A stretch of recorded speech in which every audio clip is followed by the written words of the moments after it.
말씀의 제목이 제사장의 위임식과 복음이라는 제목으로 말씀을 전합니다.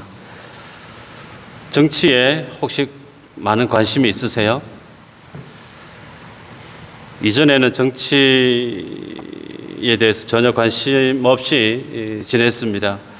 지금도 그렇게 정치에 저 개인적으로 많이 관심을 갖고 있지는 않지만 계속해서 최근에 자주 듣게 되는 소식들이 있어요. 그게 뭐냐면 각 당에서 대통령 후보로 경선 중에 있는 후보들이 가지고 있는 공약들이죠. 그 공약들 안에 자주 여러 후보들과 함께 공통적으로 이제 제시되어지는 가치들이 뭐냐면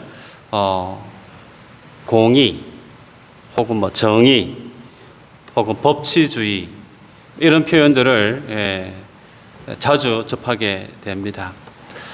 어느 사회든지 간에 그 사회가 발전하고 충돌 없이 행복한 사회로 나아가기 위해서는 가장 기본적으로 법적인 테두리가 보장되어져야 되겠죠. 그 부분이 가장 안정적으로 보장되어질 때에 계층간이든 혹은 빈부격차든 어떤 상황이든 불구하고 모든 인생들이 법 앞에 공평한 사회, 공정한 사회를 일굴 때 그 사회가 안정적으로 발전해 갈 수 있으리라 생각합니다. 오늘 하나님께서는 이스라엘 백성들을 출애굽시키시고 우리가 이전까지 보아왔던 28장까지의 내용은 하나님께서 성막을 이렇게 저렇게 만들어라. 그리고 제사장의 옷은 이렇게 만들어라. 그런 내용 우리가 보았다면 오늘 보게 되어지는 29장의 내용은 이제 실제적으로 하나님께서 이스라엘 백성들에게 제사장직을 세우고 그 제사장을 선택하고 임명하고 또 특별히 오늘 있는 표현을 빌어서 말씀드리면 위임식과 관련된 말씀을 하시는 것을 볼 수가 있습니다. 계속해서 말씀을 드리지만 하나님께서는 이스라엘 백성들을 출애굽을 시켰던 그 목적, 출애굽기 19장에서 말씀하실 때 너희들이 내 언약을 잘 지키면이라는 전제 이후로 너희들이 내 소유가 되겠고 나에 대해서 제사장의 나라가 되고 거룩한 하나님의 백성이 될 것이다. 그렇게 주님이 출애굽에 대한 말씀을 하셨죠. 그래서 그런 하나님의 제사장의 나라, 하나님의 소유된 백성에 되기 하기 위해서 주님은 28장까지 준비 과정에 대한 내용을 쭉 언급하셨습니다. 그리고 오늘은 이제 29장을 열면서 실제적으로 이스라엘 백성들을 출애굽을 시켰던 하나님의 그 목적이 이제 실무적인 부분으로 하나씩 삶의 현실 가운데 성취되어져 가는 것을 보는 과정에 있다. 그렇게 말할 수 있습니다. 오늘 이 본문을 우리가 대하면서 한 가지 기억해야 될 사실은 엄연히 오늘 이 본문은 아론과 그의 자녀들, 그들이 하나님과 이스라엘 백성들 앞에서 대제사장이 되고 제사장이 되어지는 위임식에 대한 내용을 보고 있지만 이 위임식과 관련된 하나님의 이 말씀의 정신은 동일하게 오늘 누구에게도 동일한 가치로 적용되어 줄 수 있느냐면 오늘 예배하고 있는 우리들에게도 동일한 하나님의 말씀의 정신으로 적용이 되어져야 될 말씀이라는 거예요. 왜 그러냐면 종종 말씀해 왔지만 성경은 예수 믿는 오늘날 성도를 어떻게 표현하죠? 왕 같은 제사장이다. 베드로 사도 그렇게 언급하고 있습니다. 그리고 성경 자체가 너희는 하나님의 거룩한 제사장이다라고 표현하고 있죠. 또한 우리가 그렇게 믿고 있단 말이에요. 네, 그렇기에 오늘 제사장에게 위임식에 대한 말씀을 하고 있는 이 위임식과 관련된 정신은 오늘 우리에게도 그대로 유효한 하나님의 말씀의 정신이란 것을 기억을 하시고 오늘 쭉 말씀을 따라왔으면 감사하겠다 싶습니다. 읽었던 분량은 9절까지지만 다루어야 될 분량은 37절까지예요. 너무 많은데 그것을 다 할 수가 없어서 시간이 주는 한도 안에서 나누어서 말씀을 할 수밖에 없겠다 싶습니다. 위임식에 대한 내용은 우리가 또 기회가 되면 더 자세히 말씀을 나누겠지만 레위기서 8장, 9장에 보면 오늘 본문에 대한 내용을 더욱더 세밀하게 언급하는 것을 볼 수가 있어요. 오늘날 교회 안에서 이 위임식은 세 경우에 한해서 행해집니다. 어떤 경우죠? 목사가 위임을 받을 때, 장로가 임직을 받을 때, 그리고 마지막으로 선교사가 선교지로 나아갈 때 교회가, 파송단체가 안수를 함으로 위임식을 합니다. 성경에 보면 사도행전 13장에 보면 바나바와 바울이 안디옥 교회로부터 위임을 받습니다. 어떤 위임이죠? 바나바와 바울이 타 문화권 이방 선교사로 파송을 당하는 것을 보게 되죠. 이때 성경의 표현이 비록 말씀을 드리면 성령이 이르시되 내가 불러 시키는 일을 위하여 바나바와 사울을 따로 세우라. 성령 하나님이 직접적으로 안디옥 교회에 말씀을 주셔서 따로 세우라, 따로 세우라. 내가 시키는 일을 위해서 그들을 따로 세우라. 그 말씀에 의해서 안디옥 교회가 바나바와 바울을 이방의 선교사로 임직하고 위임하는 것을 볼 수가 있습니다. 자, 성경에는 이처럼 위임식과 관련된 내용을 소상히 기록으로 남겨놓고 있어요. 왜 하나님께서 이 위임식과 관련된 이러한 표현들을 많은 분량을 할애해서 복합적으로 중첩적으로 기록으로 남겨놓고 있는가? 오늘날 젊은 이들의 사회 문화를 보면 참 급한 것 같아요. SNS를 보면, 페이스북이나 SNS를 보면 말을 줄여서 표현하는 것을 보게 됩니다. 예능 방송을 보더라도 자막을 보면 글자가 몇 글자가 없는데 다들 의사소통이 돼요. 말을 줄여서 표현하죠. 그래서 신시대의 문화가 아닌가 싶어요. 거추장스럽고 형식적인 그런 과정을 빨리 벗어나서 실질적이고 속도감 있게 결과물을 보고 싶어하는 빨리빨리라고 하는 한국 특유의 문화가 지금 말을 줄여가는 문화들까지도 녹아들고 있는 것 같습니다. 이런 어떤 세상의 관점으로 보면 오늘 본문에 있는 하나님께서 행하시는 위임식과 관련된 이런 절차 상당히 좀 거추장스럽다. 그냥 하나님께서 바나바, 바울 따로 세워서 그냥 하나님의 말씀이다. 그렇게 보내도 될 것 같고 오늘 본문에 아론과 그의 아들들 마찬가지입니다. 하나님이 직접적으로 계시하셔서 말씀으로 쉽게 위임식 하셔도 되는데 과정을 보면 제물들이 등장하고 옷을 등장하고 또 그 과정들이 상당히 복잡하더란 말이에요. 직접적으로 안수기도까지 해야 되고. 자, 이것을 통해서 알 수 있는 사실이 뭐냐면 하나님께서는 하나님의 일을 위해서 일꾼들을 세우실 때 정확한 과정을 지키시는 분이시다라는 것을 볼 수가 있습니다. 하나님께서 직분자가 하나님과 공동체를 위해서 주어진 그 직분을 감당할 때 세상 많은 사람들에게 공개적으로 그가 하나님으로부터 위임을 받은 공직자임을, 공인임을 공개적으로 하나님께서 보여주겠다는 사실이죠. 말씀을 보면 1절에 보니까 제사장의 직분을 감당케 하는 데 있어서 하나님께서 가장 중시하는 첫 번째 원칙이 있어요.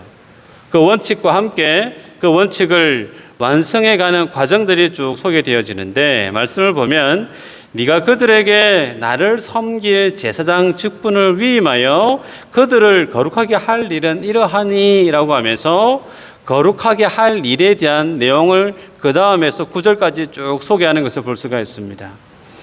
자, 여기서 보면 제사장이 어떤 사람이라고 언급하죠? 하나님을 섬길 사람. 하나님을 섬기는 일에 있어서 그 사람은 누구요? 제사장. 제사장의 직임이 곧 하나님을 섬기는 일에 있다. 그렇게 말씀하는데 그 제사장은 또한 하나님께서 원하시는 모습이 거룩해야 된다 말씀을 해요. 거룩해지는 과정에 대해서 하나님이 준비물을 쭉 소개하죠. 그런데 여기에서 하나님의 사람, 제사장이 거룩해지는 것이 통상 거룩의 개념과 조금 달리 보일 수가 있습니다. 세상 사람들은 거룩한 사람이다라고 할 때 뭔가 행동을 조심스럽게 하거나 자기 절제를 하거나 어떤 도에 깊은 깨달음을 갖고 있어서 어떤 물리적으로 혹은 내면적으로 어느 수준까지 도달한 상태, 그런 것을 참 거룩하다라고 표현할 수 있을지 모르겠지만 오늘 본문에 표현하고 있는 하나님이 말씀하시는 거룩에 대한 내용은 그런 것과는 거리가 멉니다. 오히려 하나님 앞에 이스라엘 백성들 앞에 서 있는 인생이 하나님으로부터 신분, 자기 신분의 변화가 곧 거룩의 가장 핵심적인 내용임을 언급하는 것을 볼 수가 있습니다. 계속해서 보면요, 하나님께서 그 거룩한 행위를 통해서 그가 거룩해지느냐, 무엇을 하고 안 하고에 따라서 그 사람이 거룩하다, 거룩하지 않다가 아니라는 거예요. 성경은 하나님은 인생의 행위, 무엇을 하고 안 하고에 달려있지 않고 그 사람의 신분에 그 사람의 거룩함이 달려있다, 거기에 근거한다라고 말씀하는 걸 볼 수가 있습니다. 그래서 자기 신분이 어떤 신분인가를 명확히 아는 사람은 혹 본인이 나는 대제사장이야 라고 하는 자기 신분의 정체성을 제대로 인지한 사람은 그 본연의 대제사장다운 삶을 산다는 거예요. 거룩의 개념이 뭘 열심히 돌을 닦고 자기 절제를 많이 하고 거기에 있지 않다는 겁니다. 내가 어떤 사람인가, 자기의 정체성과 직결되어져 있다는 사실을 볼 수가 있습니다. 준비물을 보면 수소 하나, 어린 수소 하나, 그리고 흠 없는 숫양 둘, 그 다음 무교병이 등장하고 기름 섞인 무교과자, 무교전병, 이것들을 고운 밀가루로 만들어서 하나님께 가지고 오느라 그렇게 명하는 것을 볼 수가 있습니다. 이런 준비물을 다 가지고 와서 이제 4절을 보면 아론과 그의 아들들을 모세가 데리고 가서 어떻게 하죠? 씻깁니다. 그 몸을 씻기죠. 그리고 난 이후에 5절에는 대제사장은 대제사장의 의복을 입히고 그의 아들들 4명은 제사장의 옷을 입히는 것을 볼 수가 있죠. 그리고 나서 마지막에는 뭐 하죠? 그 머리 위에 관유를 아주 최상급의 향유에 해당되는 관유를 머리에 붓는 것을 볼 수가 있습니다.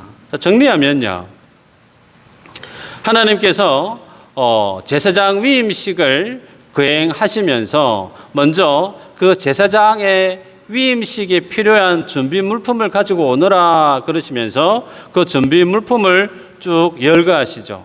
어린 수소 하나, 순양 둘, 그리고 무교병, 무교전병, 무교과자, 이 준비물 챙기고 난 다음에 아론과 그의 아들들이 회막문 앞에 가서 모세로부터 씻김을 당하죠. 몸을 씻는다는 거예요. 씻고 난 다음에 제사장에 맞는 의복을 입습니다. 다 착용하고 난 이후에 관유를 붓는 것을 보게 되죠. 자, 이것이 9절까지 내용이고 그 다음부터 이제 나타나는 내용은 하나님 앞에 가지고 왔던 그 제물들을 제사의 종류의 성격에 따라 하나님 앞에 올려드리는 내용이 소개되어지는데 오늘 다룰 분량은 첫 번째 속죄 제사에 해당되는 부분까지만 보도록 하겠습니다. 우선 보면요, 오늘 우리들은 하나님께서 제사장 위임식을 통해서 그 제사장뿐만 아니라 이스라엘 백성들에게 아주 중요한 신앙생활의 본질적인 첫 단추에 해당되어지는 중요한 신앙의 원리를 한 가지 제시하시는 것을 볼 수가 있어요. 그게 뭐냐면 구원과 인생의 구원과 신앙의 본질은 전적으로 하나님의 은혜에 근거해 있다라는 거예요. 다시 말씀드릴까요? 인생의 구원과 신앙생활의 본질, 그것은 전적으로 하나님의 은혜에 의해 근거해 있다라는 겁니다. 자, 말씀을 보면 우리가 통상 이해하는 은혜라고 하는 것은 자격이 있어서 혹은 그것을 받을 만한 근거가 있어서 받는 것이 아닌 자격도 없고 근거도 없고 대가 지불도 하지 않은 채 그냥 주어지는 사랑의 축복이 소위 은혜다라고 우리는 이해하고 있습니다. 자, 이 생각을 가지고 아론과 그의 자녀들을 한번 생각해 봤으면 싶어요. 성경에는 왜 하나님께서 아론과 그의 자녀들을 하나님을 섬기는 대제사장과 제사장의 가문으로 선택했는지 그 이유를 밝히고 있지 않습니다. 아론과 그의 자녀들이 이러이러하기 때문에 나 여호와가 그와 그 가문을 제사장의 가문으로 지목한다라고 하는 내용을 본 적이 없죠. 언급하지 않아요. 하나님께서 아론과 그의 아들들을 이스라엘 백성들을 대표하고 하나님 앞에 제사를 집례하는 제사장으로서의 내용을 언급하지 않는 이유는 그것만큼 아론과 그의 집안에 그 일을 감당할 만한 자격이나 배경이나 능력이 없다는 거예요. 자격이 있거나 능력이 있거나 하나님의 대제사장으로 부를 만한 근거가 있어서 그들을 하나님이 지목한 것이 아니라는 겁니다. 예를 들면 하나님께서 이스라엘 백성들을 출애굽을 시키고 난 이후에 제사장이라는 제도를 만드실 때 그리고 제사장을 임명하실 때 이스라엘 백성들에게 물어본 적이 없어요. 너희들 중에 대제사장 하고 싶은 사람 있니? 있으면 아침에 회막에서부터 저기 100m 지역까지 선착순 100명 그렇게 하신 말씀이 없어요. 혹은 너희들 중에 제사장으로서 섬기고 싶은 이가 있니? 그러면 지원 자격은 무엇이고 조건은 무엇이고 여기에 준하는 사람은 지원서 내서 다음 날 심사하자. 이런 내용 없어요. 아무것도 없습니다. 무슨 얘기냐? 하나님께서 제사장에 대한 제도를 만드시고 제사장직에 대한 사람을 임명하실 때 전적으로 하나님이 이스라엘 백성들에게 묻고 그들의 반응에 따라서 하나님의 무엇을 하신 적이 없다는 거예요. 이 말의 의미는 하나님께서 이스라엘 백성들을 구원하시고 그 구원을 완성해가는 그 모든 과정에 있어서 그 구원은 전적으로 누구에 의한 주권이라는 거예요? 오로지 하나님에 의해서 행해지는 것이다라는 사실을 대제사장과 제사장의 위임식을 통해서 보여주고 있다는 겁니다. 우리가 앞서 보았듯이 성막에 대한 내용, 그 안에 있는 모든 기물들이 종국에는 누구를 위한 예표요 모형이라고 했죠? 예수 그리스도. 맞죠? 제사장에 대한 직임, 그리고 그 제사장이 입었던 옷, 그것도 동일하게 누구에게 포커스가 잡혀져 있는 내용이죠? 오실 예수 그리스도. 모든 것이 예수님께로 다 집중되어져 있습니다. 그래서 하나님이 선택, 하나님의 주권에 의해서 하나님의 구원이 이루어져 가는 것이 하나님의 구속의 가장 기본 프레임이에요. 만약에 인생의 구원을 하나님께서 주도적으로 주권적으로 작정하시지 않으시고 인생들에게 선택권을 부여했다 생각하면 얼마나 그 구원이 불안한지 몰라요. 능력이 출중한 사람에 따라서 인생의 구원이 흔들린다고 하면 그것만큼 불안한 구원이 없겠죠. 그래서 하나님은 성도가 하나님으로부터 구원을 입고 그 구원의 삶을 살아가는 그 모든 여정에는 전적으로 인생에게 물어보고 하지 않습니다. 온전히 하나님의 주권에 그 하나님의 능력에 의해서 인생을 구원하시는데 그 중심에는 누가 있다고요? 제사장이라고 하는 직임을 지닌 하나님이 선택한 일꾼을 통해서 이루어지는 것을 볼 수가 있습니다. 자, 이 말씀, 사람에게 묻지 않고 하나님 일을 행하신다.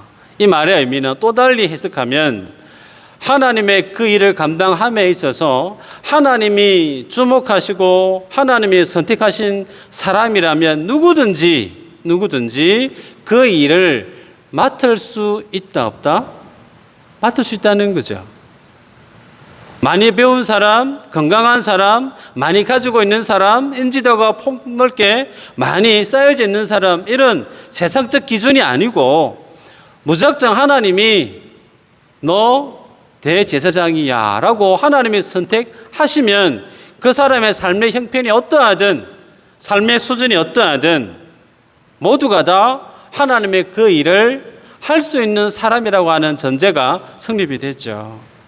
그래서 우리는 이 사실 앞에 기억해야 될 사실이 뭐냐면 하나님의 일에 대해서 내가 하나님의 일을 하기 위한 일꾼이 되고 싶습니다라고 해서 그가 하나님의 일꾼이 되어줄 수 있는가? 반대로 나는 하나님의 그 일을 하기에 맞지 않는 것 같습니다. 좀 내려놓고 싶습니다 라고 해서 하나님께서 선출하신, 하나님이 선정하신 그 일에서 쉽게 그것을 내려놓을 수 있는가? 그럴 수 없다는 거예요. 성경에 보면 모세를 향해서 대항했던 이들이 있습니다. 지난번에도 계속 말씀을 드렸지만 민수기 16장에 보면 고핫이라는 사람이 모세에게 무리를 통해서 반역하는 걸 볼 수가 있죠. 민수기 16장 3절에 보면 고핫이 모세와 아론을 향하여서 반역을 하는데 그 명분이 뭐냐면 이렇게 고백하죠.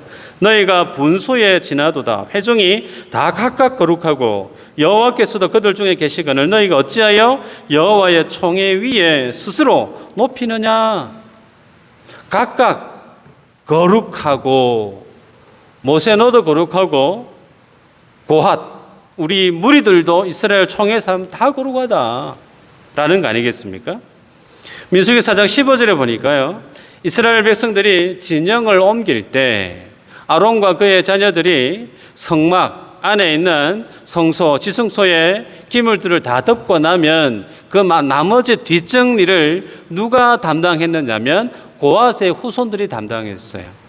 그래서 대기하고 있다가 아론과 아론의 자녀들이 일을 다 마치고 나면 이제 뒤에 들어가서 그 일을 정리해야 되니까 한번 생각해 보면 내가 다른 사람 밑에 부하처럼 졸개처럼 그렇게 내 서열이 서 있다라고 생각하는 사람, 자존심이 건강하지 않는 사람은 상당히 기분이 나쁠 수도 있겠다 짐작할 수가 있습니다.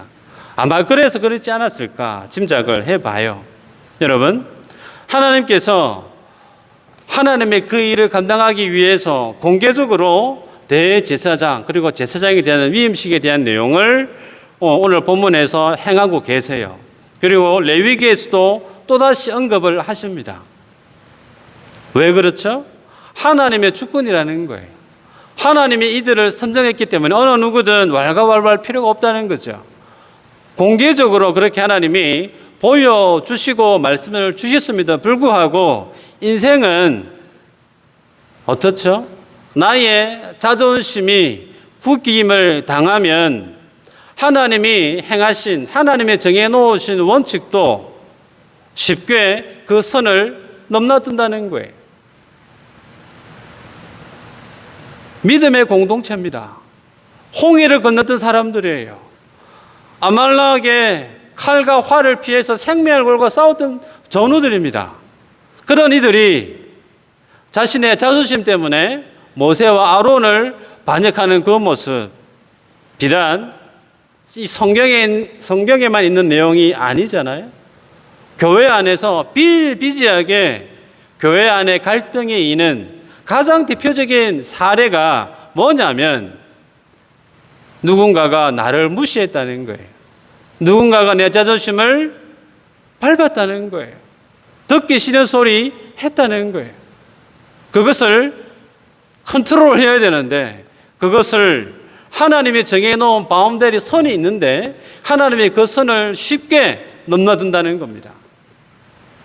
그게 이 땅의 교회의 연약한 모습이 아닌가 싶어요. 그래서 우리는 이 말씀을 보면서 성도의 신앙은 하나님의 주권적인 부르심과 그리고 하나님의 은혜의 그 선을 넘어서서는 안 된다라는 것을 교훈으로 붙잡을 수가 있습니다. 때문에 하나님 앞에 직분자로 선정된 사람은 예를 들어서 나는 능력이 없는데요. 나는 상황이 되지 않습니다. 그런 얘기를 하면서 그 직분에 대한 자세와 그리고 그 모습에 대한 기준을 철저하게 자기의 기준에 근거해서 평가하고 손절하면 다른 사람이 볼 때는 상당히 겸손한 것처럼 보일 수 있으나 아니요. 겸손을 포장한 교만이. 그래서는 안 된다는 겁니다. 그리고 제3자 입장에서 보면 저 사람은 나보다 못 배웠는데 저 사람은 나보다 덜 충성한 것 같은데 저 사람은 내보다 수준이 좀 안 되는 것 같은데 왜 저 사람이 하나님의 공동체의 일꾼으로 선정이 되지? 내가 저 모습을 어떻게 인정해야 될까? 여러분 한번 생각해 보시겠어요? 오늘 이 본문 속에 하나님께서 아론과 그의 자녀들을 대제사장과 제사장의 가문으로 택할 때 아론보다 더 덕망 있는 사람이 이스라엘 총회 안에 없었겠습니까? 아론의 집안의 자녀들보다 더 자녀들에 대한 교육이 잘 되어져 있는 가정이 없었을까요? 우리는 압니다. 아론의 그 자녀들 4명 중에 첫째, 둘째 나답과 아비후가 하나님 앞에 정해져 있는 불이 아닌 다른 불로서 분향하다가 적사하고 말죠. 심지어 아론이라고 하는 사람은 이 본문 후에 조금만 지나가면 황금 송아지 우상을 열심히 정성스럽게 만들어내는 아주 어이없는 사람이 누구예요? 아론이. 가정을 보더라도 인물 됨됨이를 보더라도 허점투성입니다. 연약함 투성이에요. 세상에 허다히 많은 연약한 죄인의 모습과 전혀 다르지 않는 똑같은 어쩌면 그보다 더 못한 수준의 사람이 누구예요? 대제사장으로 하나님이 선택한 아론과 그의 자녀들이라는 거예요. 그런 인생을 하나님이 백성들을 대표하는 대제사장으로 구원을 담보로 하는 중보자의 위치로 하나님이 그를 세웠을 때 능력이 나보다 부족하고 환경, 조건, 뭘 보더라도 나보다 못한 저 사람을 주님이 왜 택했을까라고 하는 그 부분을 교회가, 공동체가 어떻게 그것을 수용할 수 있을까요? 다른 거 없습니다. 그 사람이 연약하기 때문에 그래요. 그 사람이 부족하기 때문에 그래요. 목사로 사역하는 사람, 교회의 장로로 임직하는 장로님들 마찬가지입니다. 다른 어느 누구보다 훌륭해서가 아니에요. 어느 누구보다 연약하기 때문에, 부족하기 때문에. 그래서 그 부족한 이가 회중을 대표하는 직임을 감당할 때 어떤 자세로 바라봐야 될까요? 얼마나 부족하면 하나님이 저런 사람을 세워서 하나님만이 하실 수 있는 그 일을 보여주시려고 저러실까? 연약하고 불쌍한 연약한 인생을 통해서 일구실 그 하나님의 일이 어떠할까에 대한 하나님에 대한 기대를 가짐과 동시에 비하하거나 평가하거나 불순종하거나 시기 질투하는 것이 아닌 연약한 일꾼을 향한 간절한 기도가 공동체 안에 요구되어지죠. 이러한 믿음의 자세를 견지하기 위해서 하나님이 공개적으로 아론과 그의 자녀들을 대제사장과 제사장이라고 하는 그 위임식을 공개적으로 지금 하고 있는 것을 보게 됩니다. 자, 두 번째는요, 위임의 준비에 대한 과정을 보면서 은혜를 나누고자 하는데요. 4절에 보면 아론과 그의 아들들을 모세가 시키죠. 물두멍에서 씻겼는지 혹은 문 앞에서 물을 떠와서 씻기는지는 정확히는 잘 모르지만 중요한 것은 이들이 세움을 입기 전에 그들의 육신을 씻었다라고 하는 그것이 가지고 있는 영적인 의미가 중요하죠. 여러분, 오늘 본문의 내용을 그대로 영적인 의미를 재현한 본문이 어디에 있느냐면 요한복음 13장에 있습니다. 요한복음 13장으로 점핑을 하면 예수님께서 잡히시기 전날 밤이에요. 예수님이 제자들과 함께 식사를 마지막으로 하시던 중에 갑작스럽게 주님이 일어나셔서 제자들의 발을 씻기십니다. 스승이 제자들의 발을 씻기는 모습을 보고 베드로가 뭐라고 얘기하죠? 절대 내 발을 씻기지 못하실 것입니다. 사양을 하죠. 그 말을 들었을 때 예수님이 하시는 말씀이 뭐냐면 내가 너를 씻어주지 아니하면 너와 내가 전혀 아무런 상관이 없다. 이런 말씀을 하세요. 그러자 씻어달라고 때를 쓰죠. 자, 여기에서 주님이 네가 씻지 않으면 나와 아무런 상관이 없다라고 하는 이 말씀의 의미는 이제 예수님으로 인해서 그들이 죄사함을 받고 구원을 입고 성령 충만을 경험하고 사도가 되어져서 예수님의 사명을 다시금 세상 끝까지 열방을 향해서 전거해야 될 그들이 주님의 제자들인데 그 위대한 하나님의 그 일, 마치 왕 같은 제사장의 그 일을 감당해야 될 그들에게 있어서 첫 번째 걸림돌이 뭐냐면 죄에 대한 문제라는 거예요. 그 죄에 대해서 하나님의 은혜로 씻김을 받아야만이 그 다음에 구원이 있고 그 다음에 성령 하나님이 임재한다는 거죠. 그런데 가장 첫 번째 단계인 죄 씻음에 대한 내용을 하지 않으면 그 이후에 있는 것들은 될 수가 없죠. 많은 이들이 저도 그렇게 배웠습니다. 예수님이 제자들의 발을 씻길 때 이 세족식을 연상을 해요. 그러면서 주님이 제자들의 발을 씻긴 이 내용을 얼마나 겸손하신 예수님이신가. 주님이 행하신 이 일을 두고 윤리 도덕적으로 해석하는 많은 분들이 계시지만 아닙니다. 예수님이 제자들의 발을 씻기신 이 말씀의 의미는 윤리 도덕을 가르치기 위해서 나처럼 겸손해져야 된다고 하는 것을 가르치기 위한 것이 아니에요. 오늘 모세가 아론과 그의 자녀들을 회막문 앞에 데리고 가서 그 몸을 씻기는 것 같은 의미입니다. 그들의 죄를 씻겨야만이 그들이 하나님으로부터 쓰임받을 수가 있거든요. 그 일을 감당하기 위해서 주님이 하나님께로부터 보냄을 받으셨는데 베드로가 나는 절대 씻기 싫다는 거예요. 하나님의 뜻을 정면으로 거부하는 것과 동일합니다. 그래서 주님은 자신의 공생의 사역을 마감하는 그날 밤에 제사에게 구약의 대제사장에게 행했던 죄 씻는 이 행위를 그들에게 율법의 성취로 행하고 있는 것을 보게 되죠. 여러분, 그리고 난 이후에 이들이 의복을 착용을 하죠. 제사장의 의복을 입는 그것은 뭘 뜻한다고 말씀을 드렸죠? 인간의 부끄러움, 죄성, 연약함을 완전하신 그 하나님의 의로 가리는 것, 그것이 옷이 가지고 있는 기능이다라고 말씀을 드리지 않았습니까? 그리고 나서 하나님께서 그 머리 위에 관유를 붓는 것을 보게 돼요. 자, 정리 한번 해볼까요? 하나님이 선택을 합니다. 그리고 그들을 성막 문 앞에 데리고 가서 씻기십니다. 다 씻기고 나서 그들에게 옷을 입히세요. 머리에 고가에 관유를 붓습니다.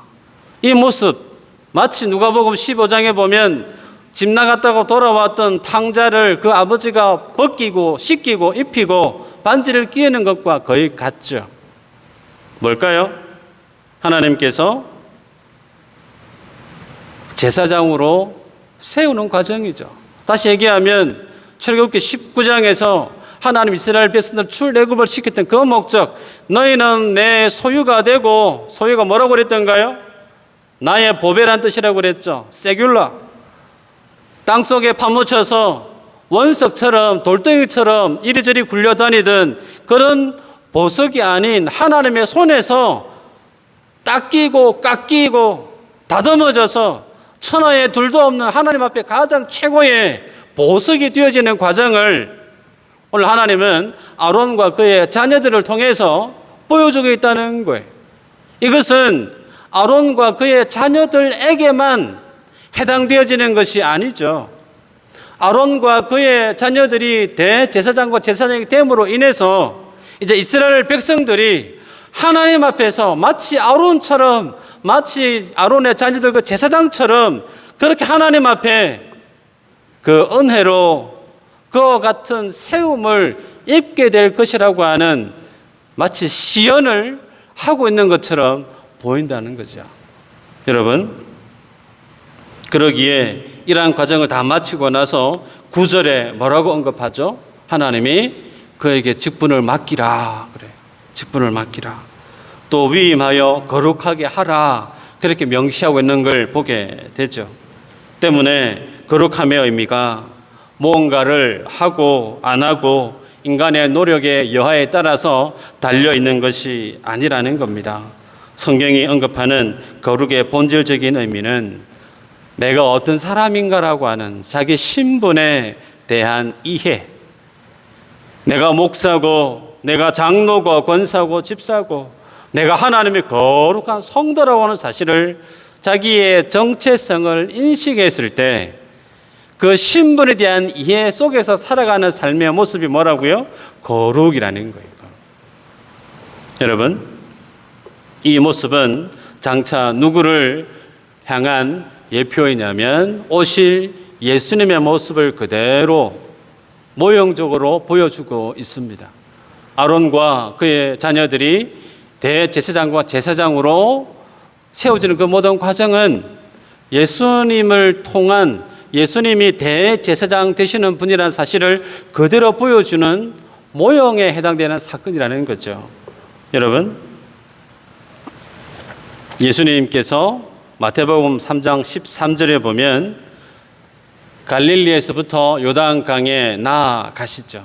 그 요단강에 누가 있냐면 세례 요한이 떡하니 뭐하죠? 세례를 주고 있습니다. 세례 주고 있는 세례 요한에게 예수님이 세례 받기 위해서 나아가십니다. 그 모습을 대면한 세례 요한이 뭐라고 얘기하죠? 요한이 말려 이르되 내가 당신에게서 세례를 받아야 할 터인데 당신이 내게로 오시나이까. 죄 없으신 예수님 앞에 죄 많은 세례 요한이 세례를 받아야 되는 게 원래 맞는 이치인데 죄 없는 예수님이 죄 많은 세례 요한에게 세례를 받는 거, 주객이 전도된 거예요. 왜 이렇게 하십니까? 라고 묻죠. 그러자 예수님이 하시는 말씀이 이제 허락하라. 우리가 이와 같이 모든 의를 이루는 것이 합당하다. 하나님의 의를 위해서, 말씀의 의를 위해서 이제 네가 내게 세례 주는 것이 맞다. 세례 행해라. 라고 말씀을 하시죠. 이 말씀에 대해서 마태복음 16절 이후로 보면 어떻게 그 광경을 기록하느냐 하면 하늘이 열렸다라는 표현을 써요. 주님이 세례를 받고 올라오실 때 하늘이 열렸다라는 표현을 써요. 여러분, 여기에서 하늘이 열리다라고 하는 말의 의미가 뭐냐면 방해물이 제거되다의 뜻이에요. 방해물이 제거되어지는 거예요. 예수님이 세례 요한에게 가서 세례 받고 물에서 올라오실 때 하늘의 구름이 쫙 열렸다는 거예요. 그러면서 예수님 머리 위에 성령이 비둘기처럼 내려오시죠. 그리고 하나님의 음성으로 이는 내 사랑하는 아들을 기뻐하는 자다라고 성부 하나님이 공인하시죠. 자, 여기에서 하늘이 열리다라고 하는 표현이 제거, 장애물을 제거하는 것이다. 뭘 제거했을까요? 하나님과 인생 사이를 가로막고 있었던 죄 문제에 대해서 인생이 수없이 죄를 범함으로 하나님께 나아갈 수 없었는데 하나님과 인생 사이에 영원한 대제사장이 오셔서 그 죄의 문제를 예수님이 해결할 수 있게 된 사실을 어떻게 해요? 하늘이 열리다라는 표현을 쓰고 있어요. 그래서 주님이 요단강에서 세례를 받고 난 그때부터 지금까지, 그리고 우리가 죽고 난 이후 영원토록 예수님의 그 대제사장에 대한 사역은 멈춤이 없다는 거예요. 그때부터 하나님의 구원이 이 땅 가운데 행해졌음을 성경이 이렇게 표현하고 있습니다. 그러기에 오늘 성경이 모형적으로 무엇을 예표하고 있느냐면 예수님께서 바로 대제사장이라는 사실을 보여주고 있어요. 자, 그 사실을 그럼 오늘 본문에서는 어떻게 비춰주고 있는가? 구약을 신약에서 볼 때 신약적인 관점에서 구약을 봐야 되고, 구약을 신약에서 볼 때 신약을 볼 때 구약적인 관점에서 신약을 바라봐야 돼요. 이렇게 봐야 성경이 정확한 해석이 이루어집니다. 자, 볼까요? 10절에서 14절까지 속죄제에 대한 내용을 언급을 해요. 회막문에 이제 안수기도해야 될 어린 수소를 데리고 옵니다. 그리고 나서 아론과 그 아들들이 안수기도를 해요. 자, 여기에서 안수기도를 하는 의미는 죄에 대한 전가라고 그랬죠. 나의 모든 죄를 이 어린 송아지에게 전가하는 것이다, 그런 뜻이죠. 자, 그렇고 난 이후에 그 소를 잡습니다. 그 소를 잡고 나서 그 피를 제단 맷불 위에 바르죠. 그리고 나서 그 소를 어떻게 합니까? 쏟았던 그 모든 피는 제단에 다 남김없이 붓습니다. 그리고 불에 잘 타는 기름과 기름의 많은 부위는 그 번제단 위에서 다 태우고, 그리고 그 고기와 그리고 가죽과 똥, 그죠? 이것들은 진영 밖에 들고 나가서 다 태우게 했습니다. 자, 여러분, 여기에서 이 속죄제는 아론과 그의 자녀들을 위한 제사입니다. 생각해 보시면 하나님이 비록 모든 백성들이 헌모할 만하고 부러워할 만한 대제사장이라고 하는 특별한 유일한 직임을 그들을 통해서 하나님이 선정했지만 그들 속에서도 동일한 뭐가 있죠? 죄가 있다는 거예요. 그 죄를 지닌 채 하나님 앞에 이스라엘 백성들의 죄를 대신해서 집례할 수 있느냐? 그럴 수 없죠. 하기 전에 바로 죽습니다. 그래서 아론과 그의 자녀들에 대한 죄부터 주님이 속죄제를 통해서 해결하는 것을 볼 수가 있는데, 여기에서 특이한 것은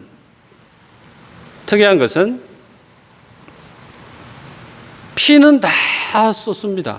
기름 불에 잘 타는 그런 뭐 간이나 이런 것들은 태우지만 고기 그리고 가죽 그리고 똥은 진영 밖에서 태운다는 거예요.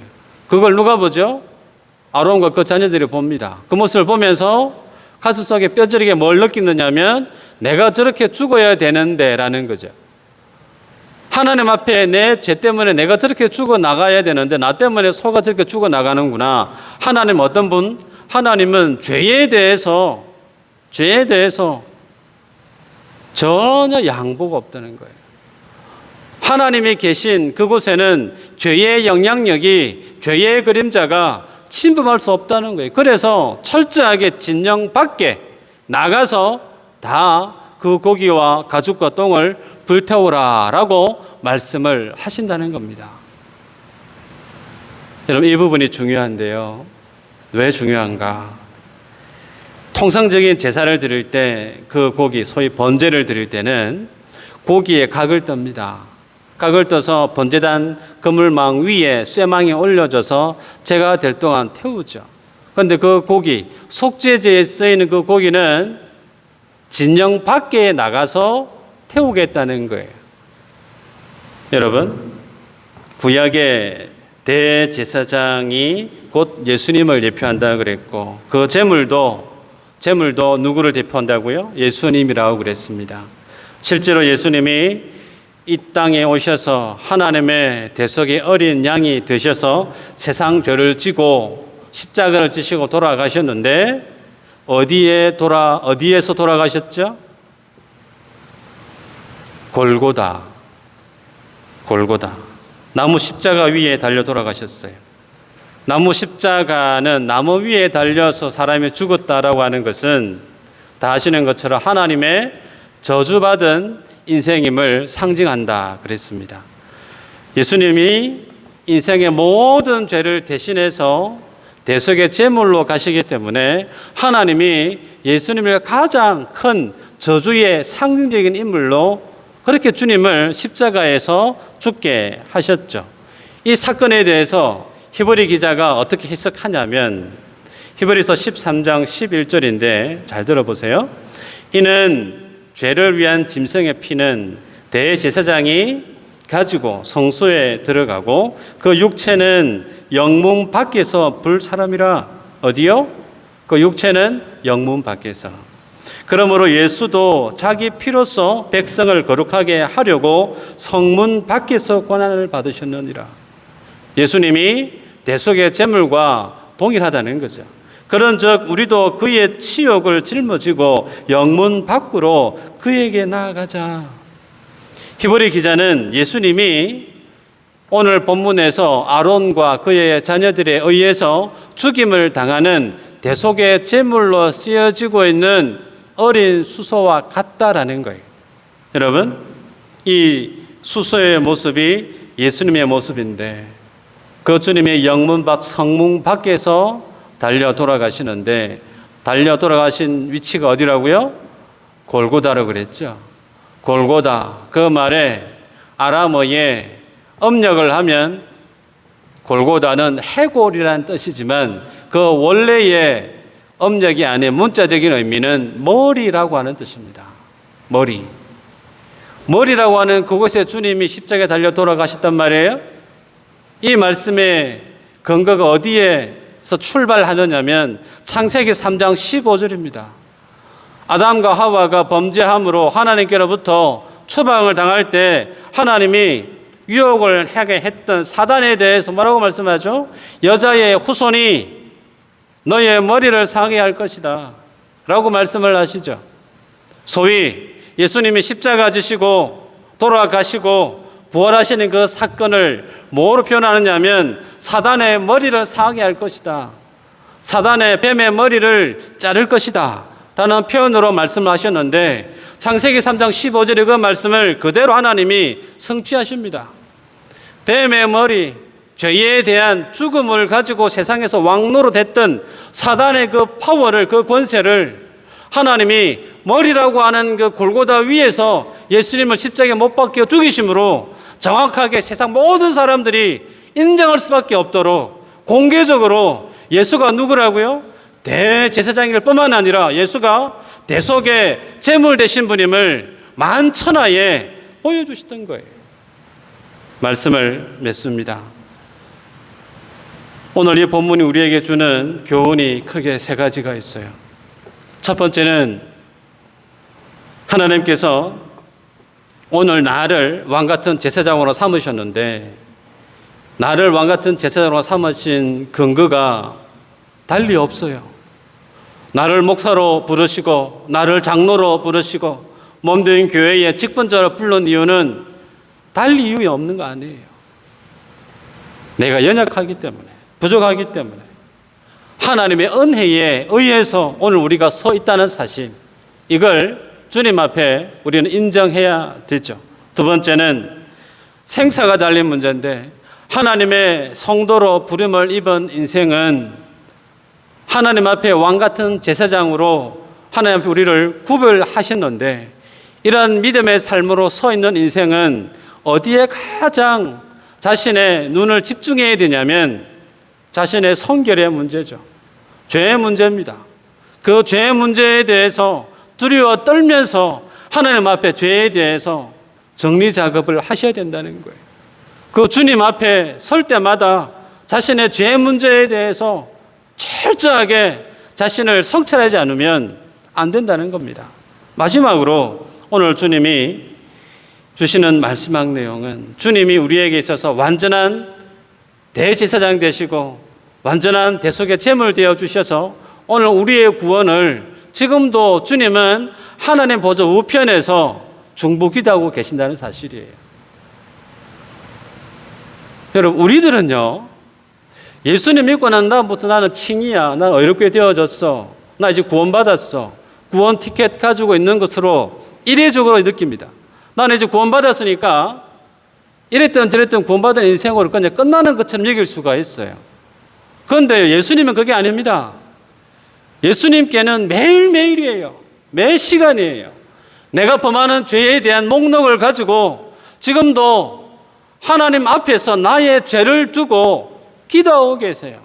대제사장 되신 그 주님께서 나를 포기하지 아니하시고 내 죄를 두고 지금도 하나님 앞에 중보기도하고 계신다니까요.